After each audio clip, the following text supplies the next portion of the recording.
Salutare, bun găsit pe canalul Bas Pixel Construct. Eu sunt Manuel și astăzi o să vă arăt cum schimb eu siliconul la cadă. A fost aplicat o bandă de aceea de protecție între faianță și cadă și s-a negrit, s-a murdărit și o să vă arăt eu ce materiale folosesc și cum fac eu această operațiune.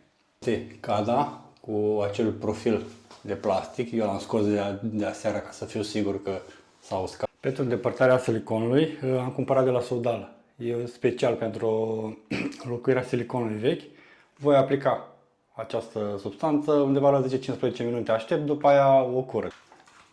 Este recipientul și avem și o pere care se aplică. Să ne apucăm de treabă.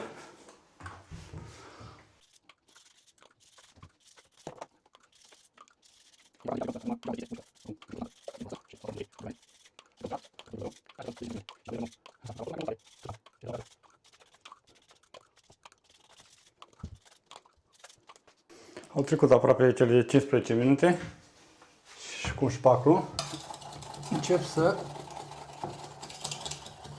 curăț. Acum intervine munca migăloasă. Se curăță foarte bine.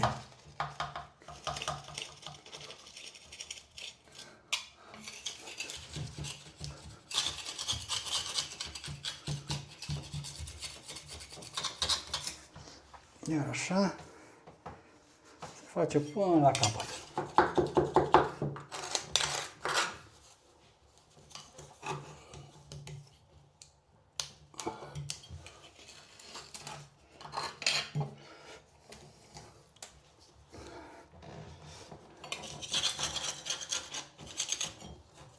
Uitați.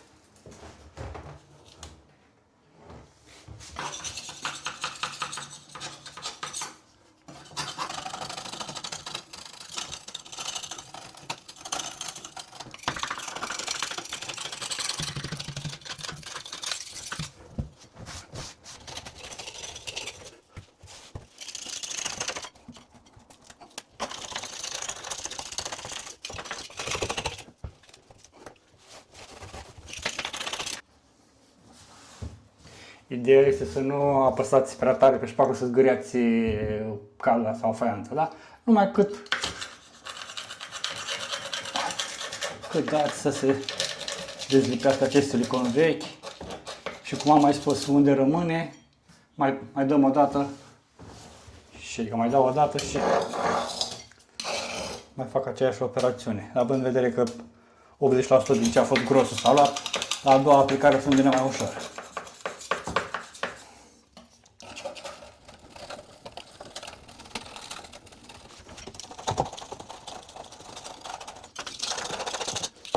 Așa arată după prima mână, să spunem, de substanță, și urmează și a doua. Iar aici mi-a sărit kitul, oricum așteptam să sară kitul aici, și am luat kit și o să chituiesc aici.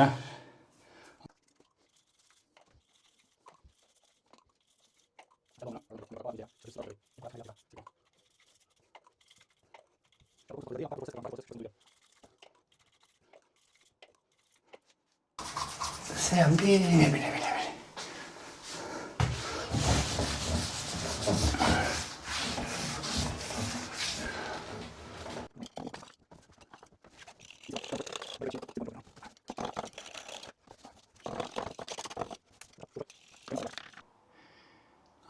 Tot ok.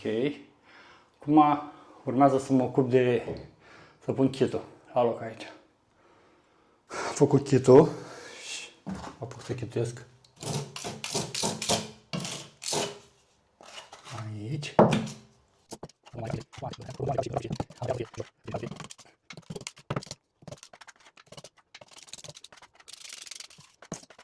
Acum, după ce s-a uscat, după ce am dat bine cu cârpa, să folosesc niște alcool izopropilic pentru a fi sigur că toată grăsimea care a mai rămas pe acolo o elimin.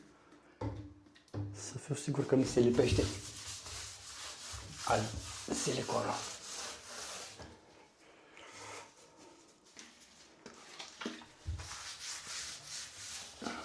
bine.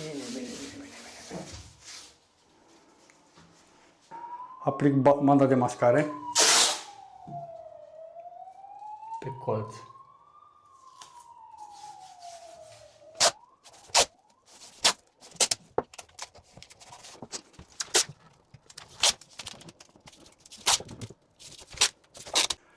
Am terminat de mascat colțurile, pregătesc pentru siliconul sanitar. Ca silicon folosesc de la Sodal, e special pentru cadă, pentru antimucegai, pentru acest lucru. O să folosesc culoarea albă.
Dragilor, așa arată la final.